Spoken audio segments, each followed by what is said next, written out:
നമസ്കാരം, T N ന്യൂസിലേക്ക് സ്വാഗതം. ഓവുചാലിലൂടെ ഒഴുകിയ ഡീസൽ കോരിയെടുക്കാൻ നാട്ടുകാരുടെ വൻ തിരക്ക്. കോഴിക്കോട് എലത്തൂരിലെ HPCL സംഭരണശാലയിൽ നിന്ന് ചോർന്ന ഡീസൽ കോരിയെടുക്കാനാണ് നാട്ടുകാരുടെ വൻ തിരക്ക് അനുഭവപ്പെട്ടത്. വീടുകളുടെ സമീപത്തുള്ള ഓവുചാലിലൂടെയാണ് ഡീസൽ ഒഴുകിയെത്തിയത്. ഇത് കണ്ട ഉടനെ തന്നെ കുപ്പിയുമായാണ് നാട്ടുകാർ അവിടെ എത്തിയത്. പൊന്നും വിലയാണ് ഡീസലിന്, അത് വെറുതെ കളയണോ എന്നായിരുന്നു നാട്ടുകാരുടെ അഭിപ്രായം. ചോർച്ച പരിഹരിച്ചെന്ന് പറഞ്ഞ് രാവിലെ 7 മണിയോടെയാണ് HPCL അധികൃതർ അവിടെ നിന്നും പോയത്. പക്ഷെ ചോർച്ച തീർന്നിരുന്നില്ല.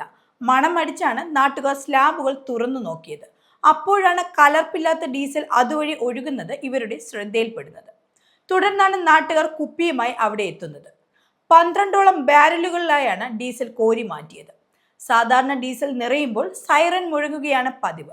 പക്ഷെ അന്ന് HPCL പ്ലാന്റിലെ ഇന്ധന സംഭരണിയിൽ സൈറൻ മുഴങ്ങിയിരുന്നില്ല. തുടർന്നാണ് സംഭരണി നിറഞ്ഞ് ഡീസൽ പുറത്തേക്കും ഓടയിലേക്കുമായി ഒഴുകിയത്.